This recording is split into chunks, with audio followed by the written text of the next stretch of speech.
નમસ્કાર મિત્રો, હવે ગુજરાતમાં એક મોટો હવામાન પલટો આવવા જઈ રહ્યો છે। આજે હવામાન વિભાગે આગાહી કરતા જણાવ્યું છે કે આગામી 7 દિવસ સુધી તોફાની પવન, હળવો વરસાદ અને વાવાઝોડું આવવાની સંભાવના છે। હવે મિત્રો, ગુજરાતમાં ચોમાસું બેસવાની શરૂઆત થઈ ગઈ છે, કારણ કે ગઈકાલે અમુક જિલ્લાઓમાં વરસાદ જોવા મળ્યો હતો।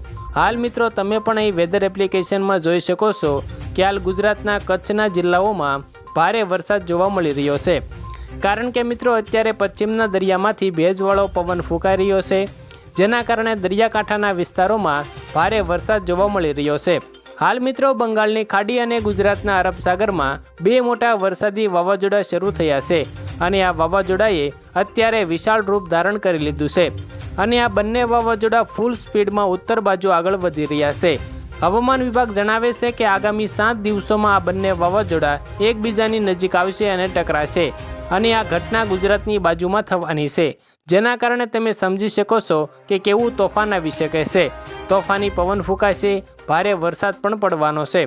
મિત્રો, ગુજરાતમાં છેલ્લા 24 કલાકમાં અમુક જિલ્લાઓમાં 4 થી 5 ઇંચ જેટલો વરસાદ જોવા મળ્યો છે, જેના દ્રશ્યો પણ તમે જોઈ શકો છો।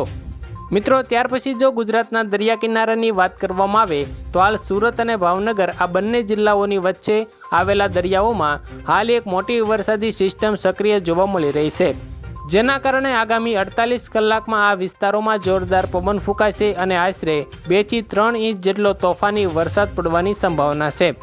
એટલા માટે આગામી 48 કલાક સુધી ગુજરાતના તમામ નાગરિકોને સાવચેત કરવામાં આવે છે। અત્યારે મિત્રો, ગુજરાત સરકારે સૌરાષ્ટ્ર અને કચ્છના દરિયા કિનારે સંપૂર્ણ રેડ સિગ્નલ જાહેર કર્યું છે। ત્યાર પછી મિત્રો, જો વાત કરીએ તો હાલ પૂર્વ દિશામાંથી તોફાની પવન ગુજરાત ઉપરથી પસાર થઈ રહ્યો છે, જે ભારે સંકટરૂપ સાબિત થઈ શકે છે, કારણ કે આ તોફાની પવનને કારણે બંગાળની ખાડીમાં બનેલું વાવાઝોડું પવન સાથે ગુજરાત તરફ આગળ વધી રહ્યું છે। જો મિત્રો આ વાવાઝોડું ગુજરાત ઉપરથી પસાર થયું તો ગુજરાતમાં હોનારત આવશે। હાલ મિત્રો, પશ્ચિમના દરિયા કિનારે 120 કિલોમીટર પ્રતિ કલાકની ઝડપે પવન ફૂંકાઈ રહ્યો છે, જેના કારણે લોકોના ઘરોમાં ધૂળ અને દરિયાનો ભેજ ઘૂસી રહ્યો છે, જેના કારણે લોકો ઉકળાટનો સામનો કરી રહ્યા છે।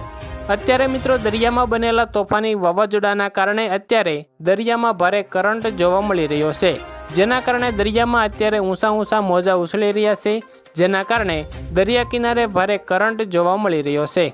મિત્રો, ત્યાર પછી આગળ વાત કરીએ તો હાલ બંગાળની ખાડીમાં અને અરબ સાગરમાં જે બે મોટા વરસાદી વાવાઝોડા સક્રિય થયા છે તે આગળ આવીને ગુજરાત નજીક ટકરાવાના છે, જેના કારણે ગુજરાતમાં આગામી 24 કલાક વરસાદ ભૂકા બોલાવશે તેવી આગાહી આજે હવામાન વિભાગ દ્વારા કરવામાં આવી છે। મિત્રો, હવામાન વિભાગની આગાહી મુજબ એમ કહી શકાય કે હવે ગુજરાત તરફ એક મોટી આફત આવી રહી છે। મિત્રો, આ વાવાઝોડાને કારણે સૌરાષ્ટ્રના દરિયા નજીકના જિલ્લાઓમાં હોનારત આવવાની છે, કારણ કે દરિયો ગાંડો થશે અને લોકોના ઘરોમાં પાણી ઘૂસી જવાના છે। એટલે ગુજરાતના દરેક લોકોને હવામાન વિભાગે વરસાદથી સાવધાન રહેવા વિનંતી કરી છે। મિત્રો, ત્યાર પછી એક વાવાઝોડું સૌરાષ્ટ્રના દરિયા કિનારે પણ સક્રિય થયું છે, તે પણ આગળ વધીને ઉત્તર ગુજરાત તરફ આગળ વધવાનું છે, જેના કારણે આ વાવાઝોડાના કારણે સમગ્ર ગુજરાતમાં હવે ધોધમાર વરસાદ જોવા મળી શકે છે। તો આભાર મિત્રો, આજે આપણે ગુજરાતના કેટલાક મહત્વના હવામાન સમાચારો વિશે વાત કરી।